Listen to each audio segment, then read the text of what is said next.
And we do it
right.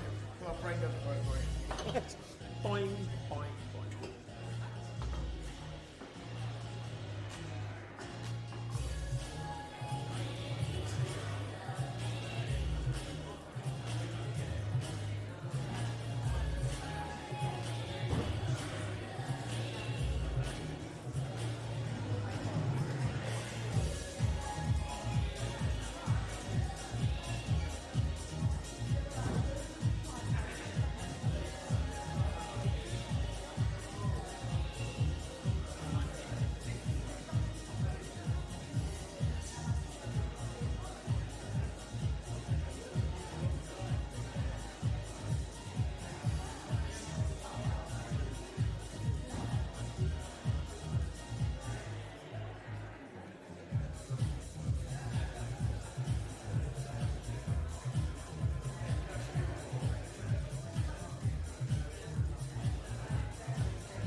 Good afternoon, everybody.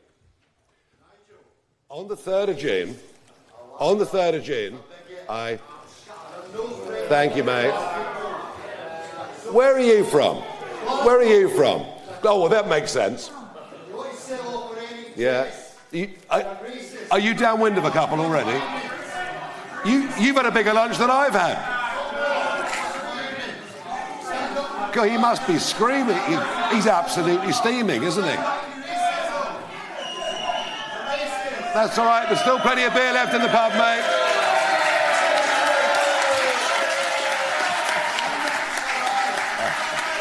Have a lovely day. Bye-bye. Lots of love. Lots of love. As I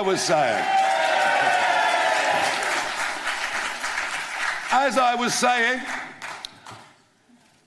on the 3rd of June, I decided that I would not. Boring. Boring. Boring. Boring. Boring. Boring. Boring.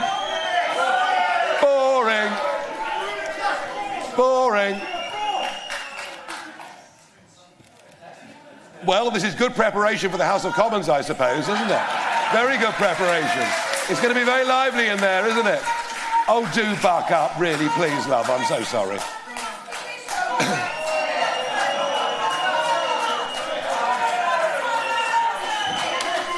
Well, I'm enjoying this.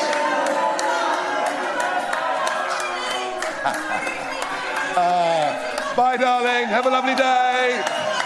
Lots of love.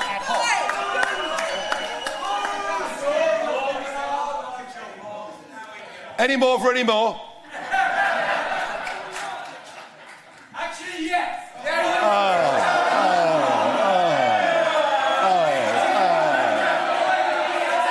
I mean, we haven't organised this very well, have we?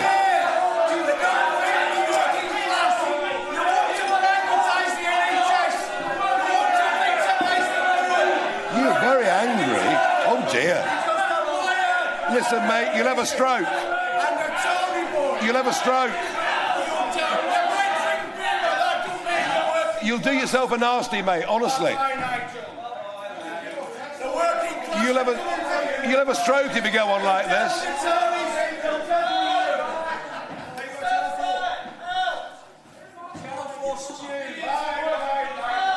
Yeah.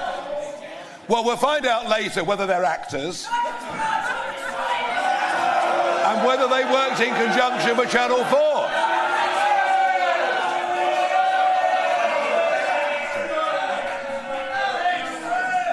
Sorry. Of course. No, this can go on for hours. I'm fine. No problem at all.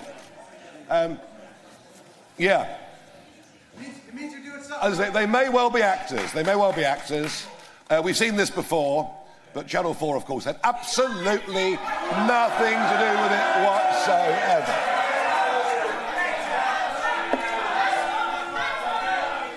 Oh, the anger.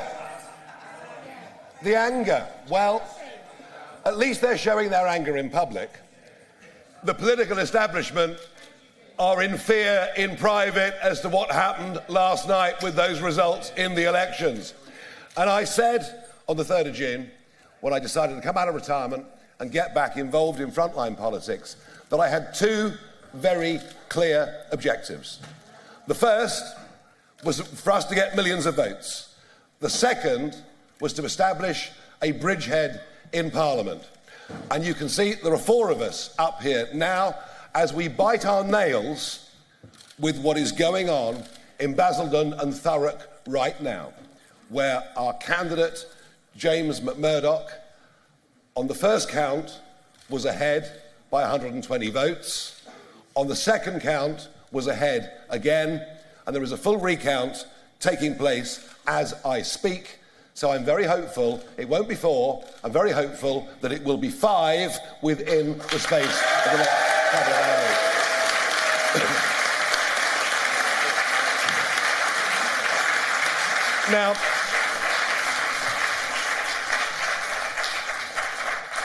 The results show us some very interesting things. If we had proportional representation, we'd be looking at nearly 100 seats.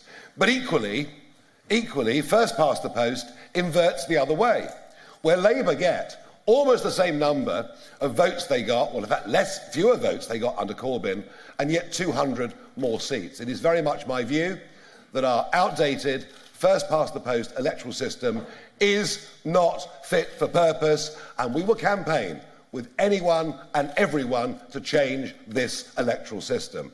That certainly we'll be doing, and we'll make those arguments in Parliament as quickly as we can. The results show there is absolutely no enthusiasm for Starmer's Labour whatsoever.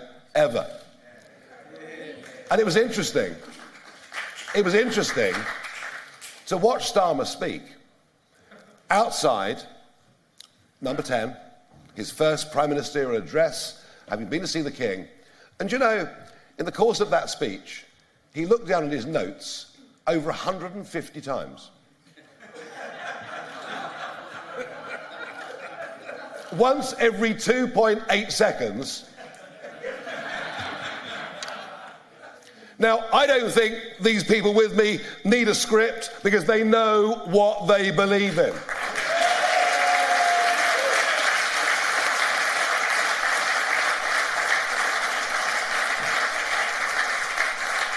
And when it comes to providing the voice of opposition, well, we may be too few in number to necessarily be thought of as the opposition in the House of Commons. But let me promise you something. We are going to be the opposition around the country. We are all committed to working for our constituents. We are all committed to doing the best we can in Parliament. But above all, what we are going to do from today is we are going to professionalise the party. We are going to democratise the party, and those few bad apples that have crept in will be gone, will be long gone, and we will never have any of their type back in our organisation. You have the 100% promise on that.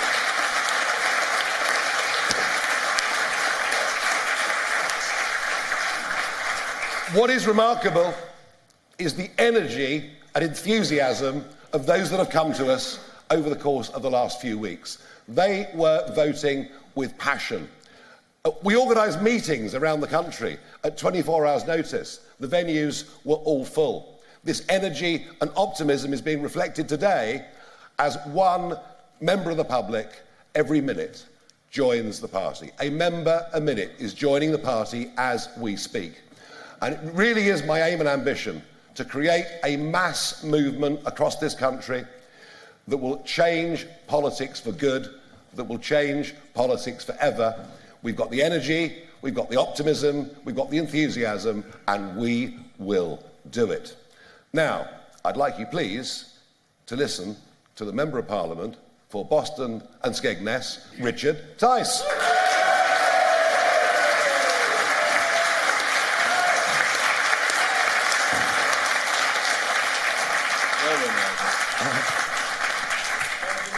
Thank you, Nigel.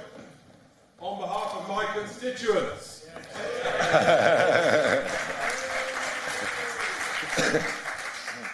the constituents of Boston and Skegness have sent me here to Westminster to represent them because they want real people to tell it as it is.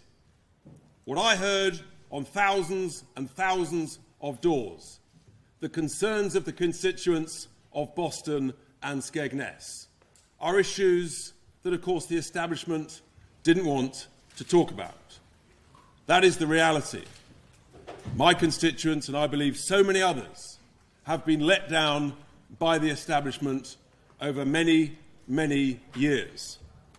That is why I overturned the biggest ever Tory majority, ever.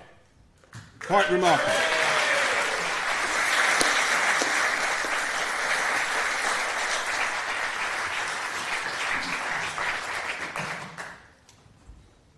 My constituents want an MP standing here in Westminster, shouting from the rooftops, a national voice representing their concerns. And the truth is, that they feel poorer. That is the reality.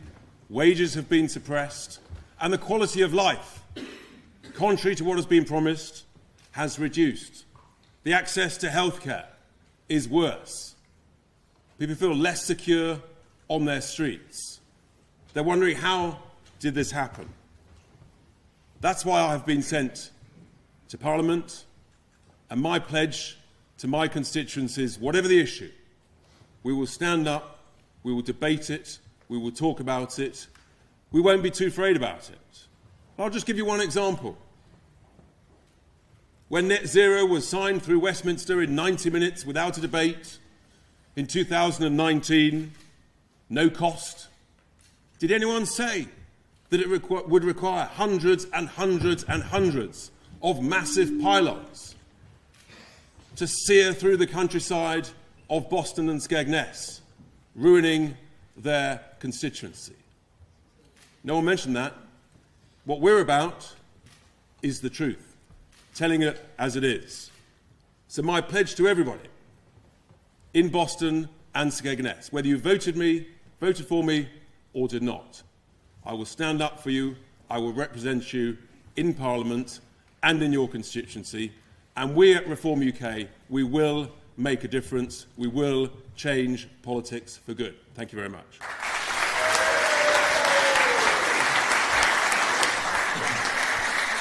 Now, old Labour was very, very patriotic. It believed in the country, it believed in its people. New Labour, far less so. And the journey that Lee Anderson has been on is a journey that at least a couple of million people have been on, and it'll be many, many more by the time we're finished. Because be in no doubt, our priority now is to go after Labour votes. That is what we're going to be doing. And Lee Anderson took a brave decision. He decided to join Reform UK. He was much mocked and derided by colleagues who had similar political opinions to him, but didn't have the guts to do it. They've all lost their seats overnight.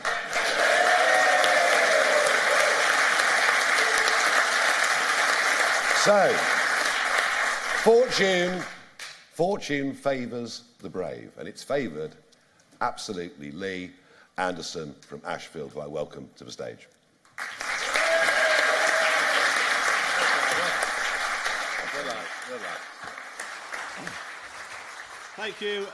Thank you, Reformers. It's great to be here. Look, I live in a place called Ashfield, and I've said many, many times over the past few weeks that Ashfield is the capital of common sense in this country. Because politics should not be so difficult. It's not rocket science. You know, most politicians over in that place, they go home each weekend and speak to their constituents and tell them what they should be thinking and what they should be doing. They've got it the wrong way round. What we should do as MPs to represent our constituents is to go home each weekend, listen to people in the pubs, listen to people in the streets, listen to people at our surgeries, and then go back to Parliament the following week and ask the same questions that they're asking in the pubs, in the streets, in the shops, in the supermarkets. It's that simple. And just a few years ago, I was one of those people like you out here, looking at the TV, looking at the green benches, screaming at the TV, saying, what the hell are you playing at? Get Brexit done. Sort yourselves out. Listen to us. And they just don't listen. But you know what? These people listen here. Nigel listens, Richard listens, and Rupert listens. And when we go to that place next week, I can't wait to get on them green benches with this lot. These are a force. Yeah, I can't wait.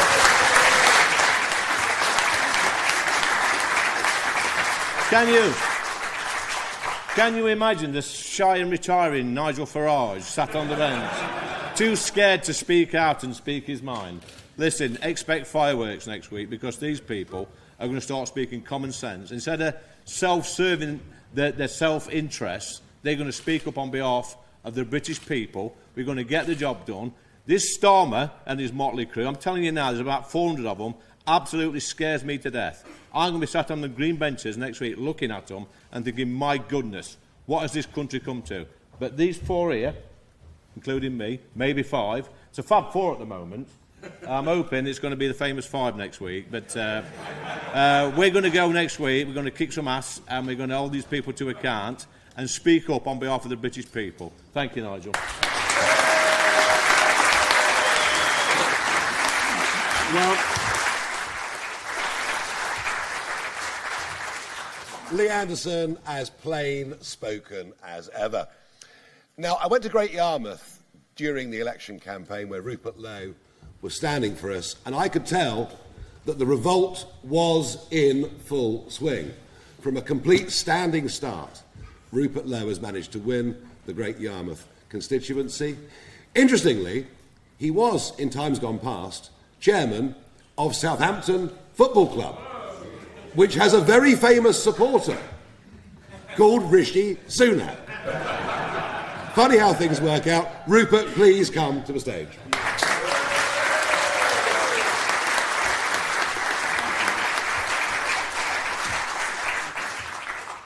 Well, I'm told this will be working by the time I get here. Good afternoon, everybody.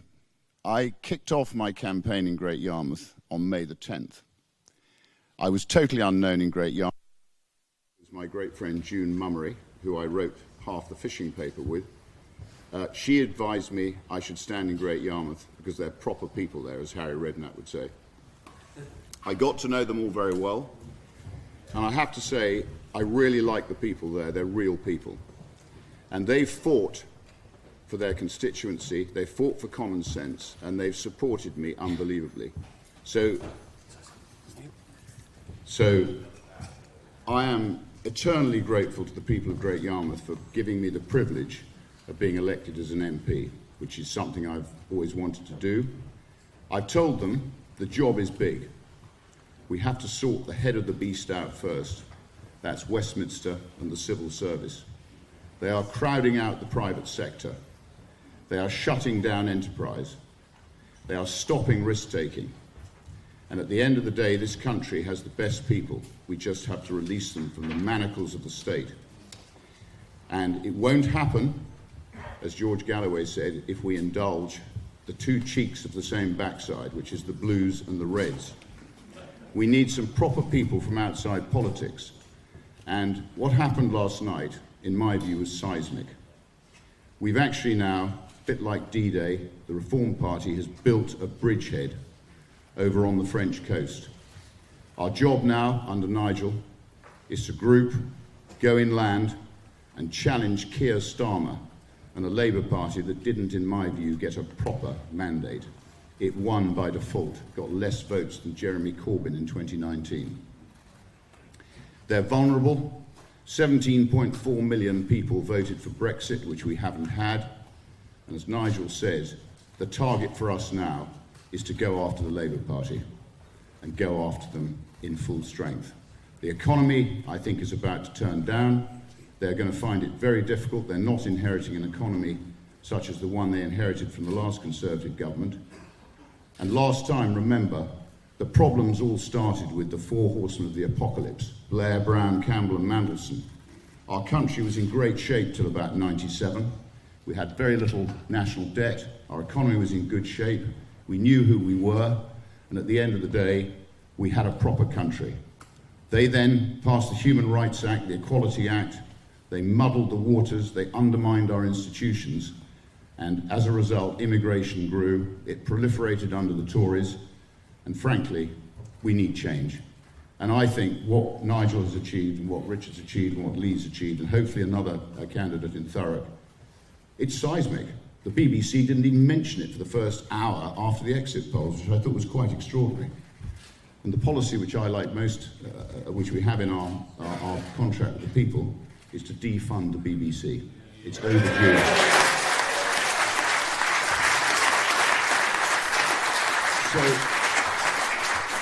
So I want to thank two people, Alistair Harrison and Liam Porter, who helped me tremendously in Great Yarmouth. We fought the people's fight, and the people of Yarmouth said enough is enough. They want their country back, they want their constituency back, and they want some common sense back. And I look forward to trying my very best to deliver all those. Thank you.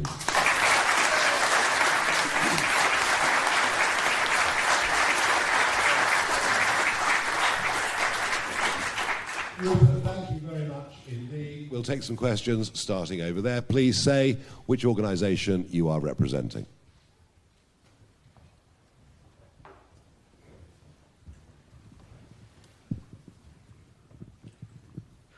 Fred Dimbleby, ITV News. Mr Farage, you had, to put it lightly, some problems with your candidates during this election. Racist, homophobic, offensive comments.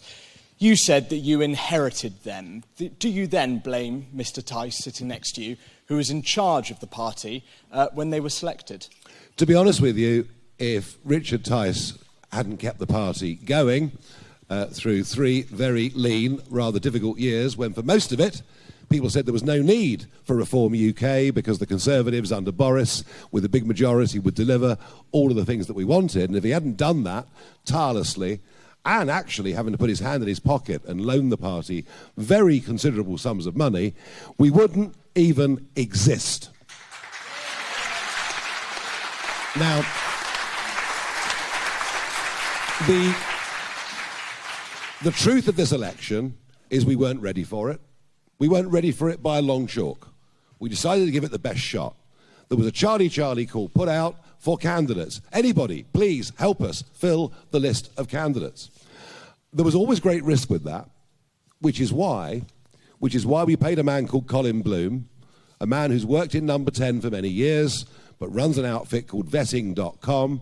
It's why we paid him £144,000 to vet our candidates. He did not do so. He has not returned the money, and we will be launching criminal legal action against him on Monday. It is awful. You know, I had to fight these accusations as UKIP leader for years, and you know what? I made it clear that UKIP would be a non-racist, non-sectarian party, and in the end it was. And we'll jolly well make sure, starting today, that we do not want people with desperately unpleasant views. We will not tolerate people with these views. They will be gone, and we'll have the funding after this. We'll have the support coming in to be able to absolutely professionalise the party. This will never happen again.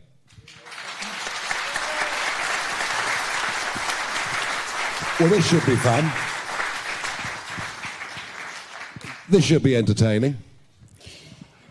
Cathy Newman from Channel 4 News. Woo. Stitch up merchants, go on. Mr Farage, do you still want to be Prime Minister in 2029, and do you think you're on the way? And if a Tory leader was to invite you back into the Conservative Party, would you go? Suella Braverman says she's up for it. Well, Suella Braverman won't be leader of the Conservative Party because she won't make the last 2, and of that I'm pretty certain. Frankly, let the Conservative Party tear themselves apart as they're going to in opposition, and actually, strangely, as they've been doing in government for the last 4 years. We don't want to intrude into their private grief. We want to get on with what we've got to do. And we have a huge job. We have a huge job. You know, literally, we don't even have a branch structure around the country. We've got so much to do, all of us, over the course of the next few months. We're going to focus on what we're doing. We're going to focus on going after the Labour vote. We're going to focus on vetting candidates for the English County Council elections that come up next year, so we know what we're about. Oh, look, I said that this was going to be the first step on a very, very big journey. That this was as Richard and I discussed at the very beginning, this was a 5-year plan. It is a 5-year plan.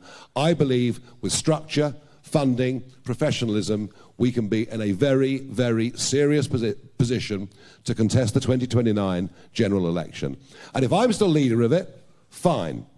But I suspect by then somebody younger and better looking would have come along. And when they do, I'll recognise it. But I will go on leading this. I will go on charging from the front until such a time that somebody else comes along. Thank you.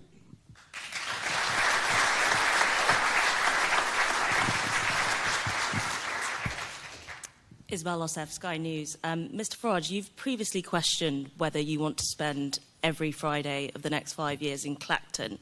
Now you're Clacton's MP. Exactly how much time can your constituents expect? Well, look, I mean, vote? it's obviously a huge decision for me. You know, and when I said that, I was thinking out loud. You know, I mean, life's been pretty good for the last 4 years. I've just thrown it all away. No, look. As an MEP, it was different because you represented a much bigger geographical area. There wasn't the link in the same way with the constituency. I very much hope that I can help to put Clacton on the map. I very much hope we can increase tourism. I very much hope I can encourage some outward investment to go there because the town needs it very, very badly. Of course, as a National Party leader, you know, I mean, I want to go to more Great Yarmouths. I want to go to more public events that we did in that big car park in Ashfield, and the same with Boston and Devon. And wherever we went, people coming in some cases in their thousands. Birmingham, nearly 5,000 people in that room. Of course I have a job on the national stage, but I've got a head start. I've got a big head start in Clacton. 4 local councillors have defected to me already. 2 of them former chairman of the local district council. I believe there are 2 more going to come across to us tomorrow. So it has to be a combination of me and local councillors that make this work. But look, I haven't taken this decision lightly. It's a big call, and I will do my absolute best. If I may, you're a very busy man. Are you going to give up your broadcasting career? Are you still planning to go and support Donald Trump's presidential campaign? To be absolutely honest with you, I haven't got a clue. I mean, I haven't thought any of this through as yet. We've been so busy focused on running to the line of July the 4th that, you know, we have a lot to think about. But you know what? You say I'm a very busy man. You want to get a job done? Ask a busy man to do it. They always somehow find the time.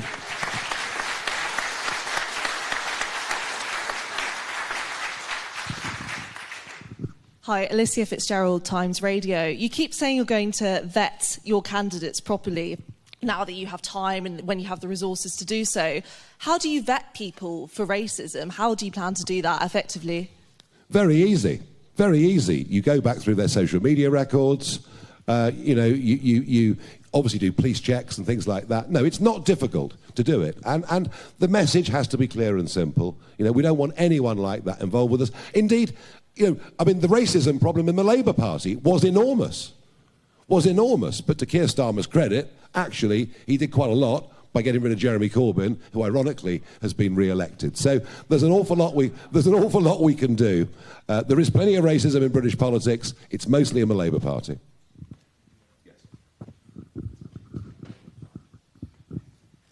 Katie Harris from the Daily Express. Reform came second in 98 constituencies. Are you disappointed that more of these weren't wins? And just one to Lee, if I may. Are you sad to see some of your Tory Red Wall colleagues lose their seats in the election? Well, just for my personal I'm sorry to see some of our Red Wallers go because not only were we politically aligned and we go through the chamber and the voting lobbies together, we also enjoyed the odd tipple at night time, so I'm going to struggle to find a drinking partner, but I've been reliably assured that Nigel's going to accompany me on several occasions at night time for the odd glass of wine. So, is that right, Nigel? I think so, yeah. There you go. Yeah, okay. Sorry, what was the other part of the question? I missed it. Oh, look. I mean, about 5 or 6 days ago, we had big momentum with us. 1 or 2 things did drag that down towards the end. But you know what? Today's not a reflection on what if. Today is the affirmation that the goals we set out to achieve, which were very, very clear, millions of votes and a bridgehead in Parliament, that has been achieved. And you're looking at it right on this platform now as we cross our fingers for the recount in Essex.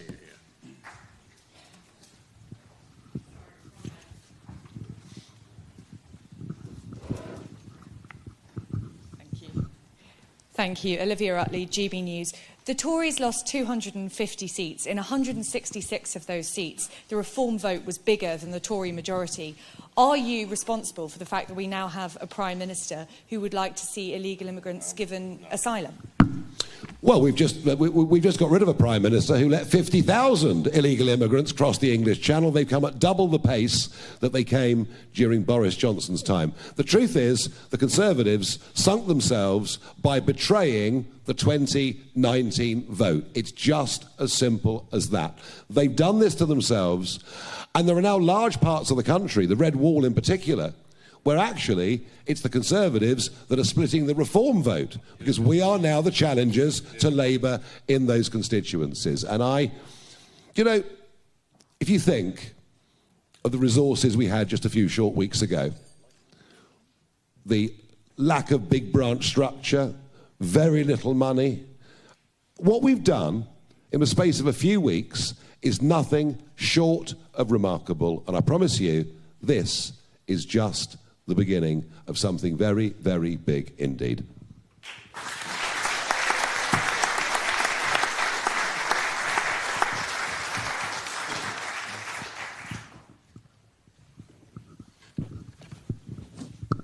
Thank you. Sophie Huskisson from the Daily Mirror. So Reform got 4, maybe 5 seats and 4.1 million votes.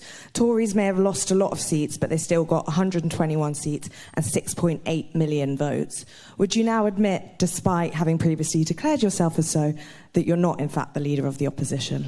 I said, if you listened to me a moment ago, that we will be the leading opposition voice in the country, and that is why we're going to take this all around the country with public events. We've got, as we speak, a member a minute joining the party. You know, opposition isn't just what happens in the House of Commons. Opposition is what happens out there in the country.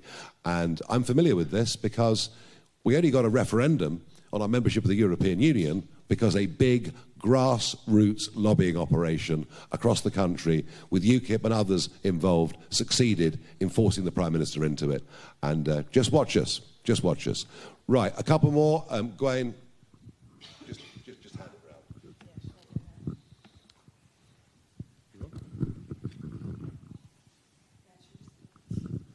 it round. Anyone? I'll leave it with you. Gwen, I'll leave it with you. There's lots of hands up, so I'll leave it with you.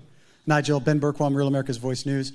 When you see what's going on in America with the attacks against President Trump, you see similar attacks in particular by the media here, media in America.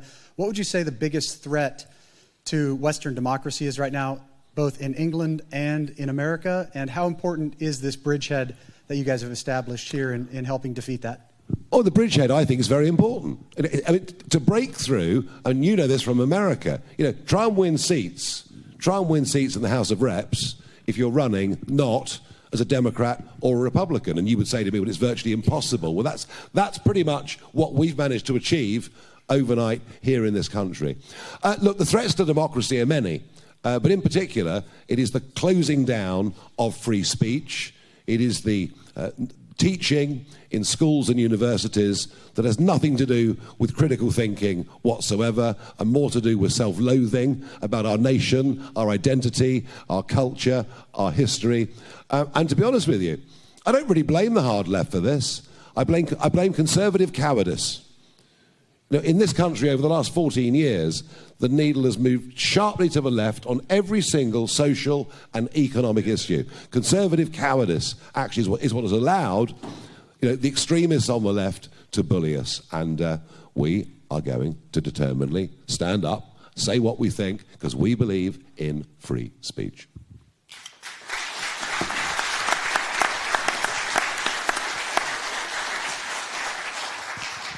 Hi there, Genevieve Hall-Allen from The Telegraph.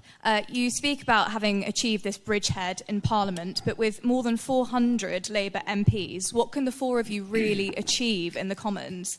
And also, will you be making the case for proportional representation in Parliament following last night's results? I'll do the first part. I'll let Richard do the PR part, if I may. On the 10th of June, 1999, 3 of us were elected into a parliament of over 750 MEPs. We were elected for UKIP. And everyone said, what on earth can 3 of you do in a great big place like that when they're all against you? And they were. And you know something? From those 3, at the next election it was 12, and then under a slightly different guise it was 29, and we topped 2 national polls, and we forced the Prime Minister into giving us a referendum, and we educated the British public. If we hadn't been there, there never would have been a referendum, and we certainly never would have won it, although there are some who think that by joining at 5 minutes to midnight, they were the decisive factor. So look, you know, we can, by making the arguments, and by the way, everything we put in that contract with the people, they're the things we're going to campaign for.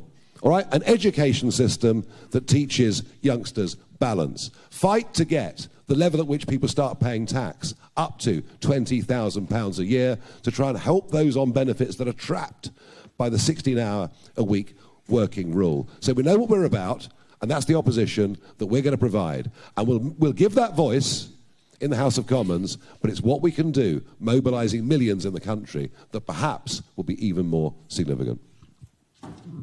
Thank you. Just on the question of PR, how can it be right that a Conservative Party that has just over 50% more votes than we have 30 times the number of MPs? How can it be right that the now ruling Labour Party, they've got just over double the number of votes that we have, and they've got some 100 times the number of MPs? This is a flawed democratic system, and I think that people will be looking at these results and saying this is not a real, genuine, fair democracy. And I think that the people will demand, absolutely demand, real change. We quite like referendum. We've got quite a good track record. And I'm absolutely convinced if there was a referendum this weekend on PR, we'd win it hands down. No ifs, no buts.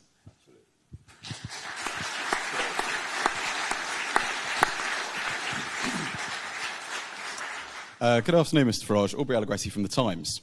You talked about wanting to democratise reform. How are you going to do that? Are you going to allow members to vote in leadership elections in the future? You talked about that, and passing policy. And also, obviously, you sort of enjoy being a disruptor and taking on the establishment. You are entering Westminster. How are you going to sort of shake it up from the inside? You've talked about the electoral system, but are you going to participate naturally as an MP, or do you imagine that you want to change some of the systems in Westminster itself? Well, whether we'll have the power to change the systems, I don't know. And of course, I'm going to be a complete, along with 3 of the 4 here, a complete new boy next Tuesday when we turn up. So yeah, look, disruptor. We use that word in a negative context, but actually disruptor can be a very positive context because it sparks a very, very different debate.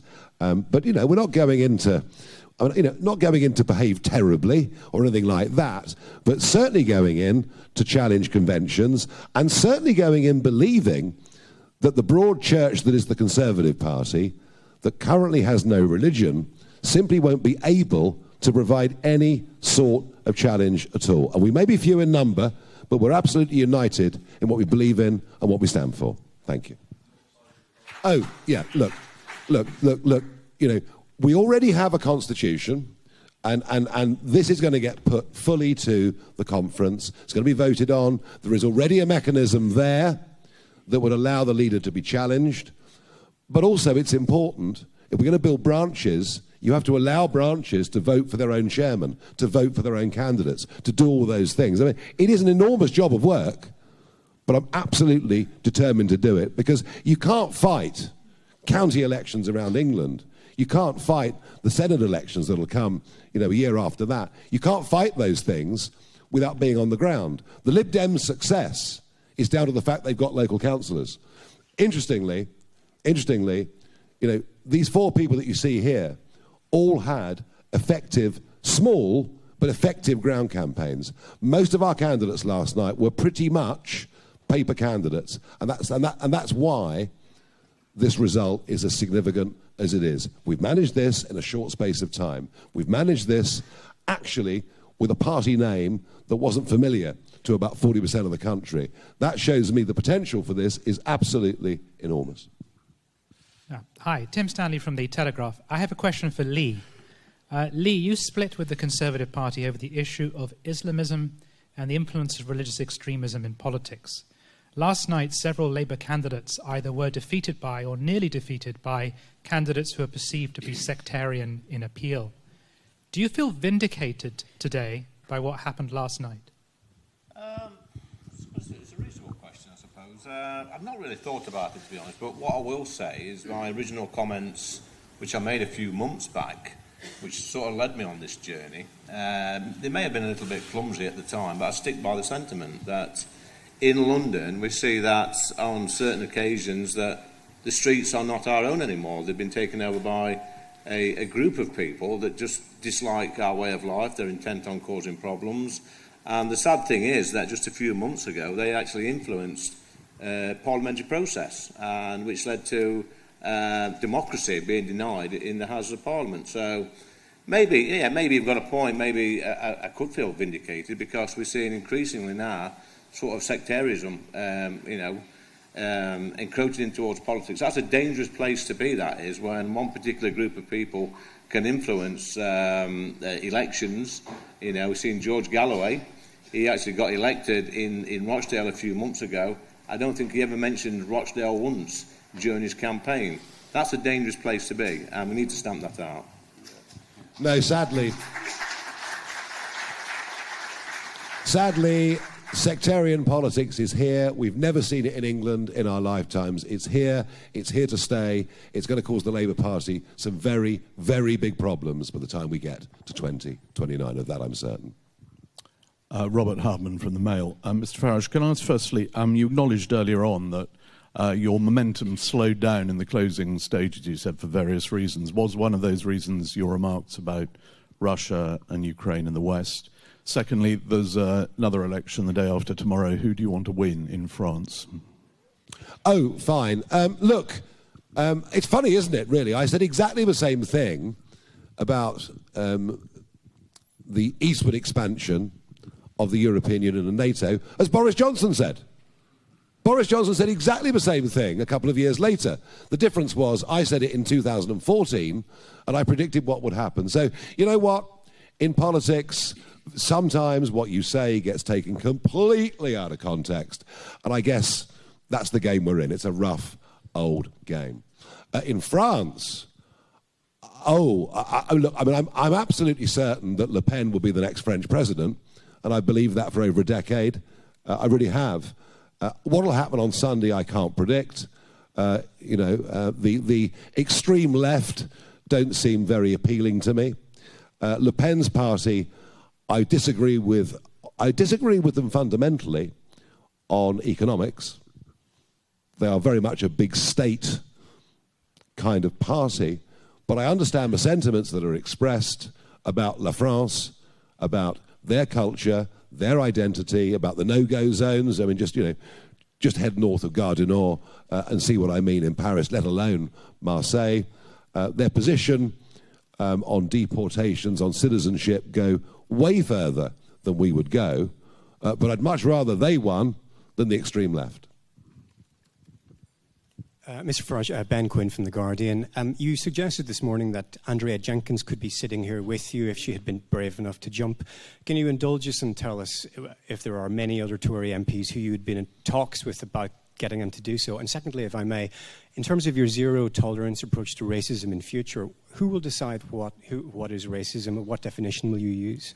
I didn't use the term zero tolerance, you did, but I did say we'd be ruthless. Yeah, and we will be ruthless.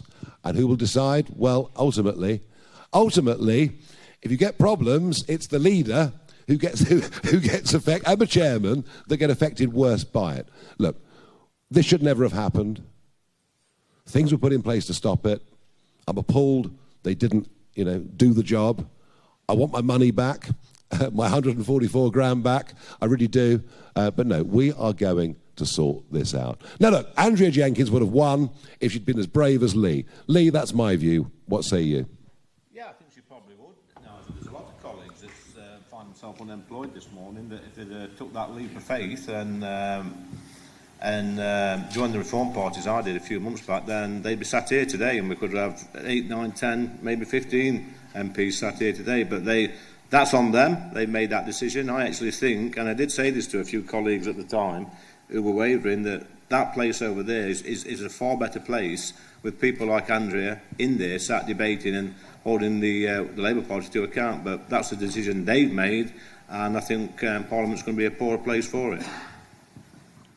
Right, any more? We're Hi, almost there. Yeah. Helen Hoddenart for LBC. Hello. How many votes do you reckon that those problematic, in some instances, racist candidates cost you? And also, you've been congratulated, Mr. Farage, today by Donald Trump on Truth Social platform. Has he reached out to you personally? Well, I'm very happy with the comments that he's made, and I'll just leave it at that. And do you know what? We can analyse things that were difficult. I think the Channel 4 stitch-up was one of the most outrageous, appalling things I've ever seen in my entire life. And I think that hurt us. I think the drip of candidates hurt us. I think the misinterpretation of what I said about Ukraine, namely that I supported Putin, which is absolute cobblers. All those things hurt to a certain extent. But you know something? I'm not sitting here today saying what could have been. I'm sitting here today with these colleagues, and hopefully one more in Essex, and I'm saying we were very clear on June the 3rd as to what our objectives were, and do you know what? We've damn well achieved them. We're celebrating, not looking backwards.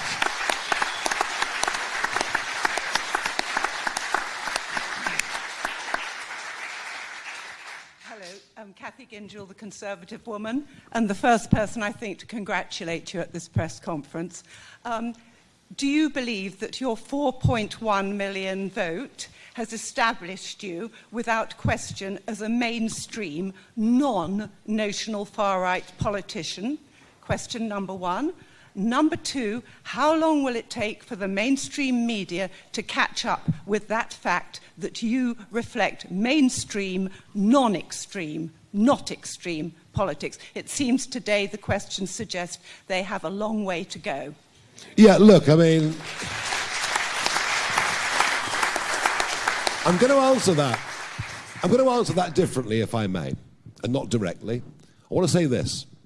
We completely and utterly dominated social media.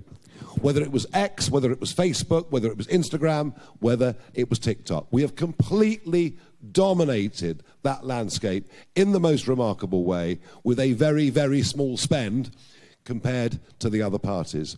And I tell you something, the enthusiasm for what we stand for that is now growing rapidly amongst Gen Z is unlike anything I've ever seen before with the Brexit Party or with UKIP. Something is happening out there. Something remarkable is happening out there with this younger generation, and that, I think, points the way to what this party is going to be capable of doing over the next 6 months, over the next 5 years. Something is happening out there. So you know what? If mainstream media sneers at us, they sneer at us. But something through social media is happening. And I don't think it yet quite converted into votes, because a lot of them are 17, and a lot of them haven't got into the habit of voting, and many simply weren't registered. But there's something remarkable happening there. Right, ladies and gentlemen, thank you very much indeed. We're done.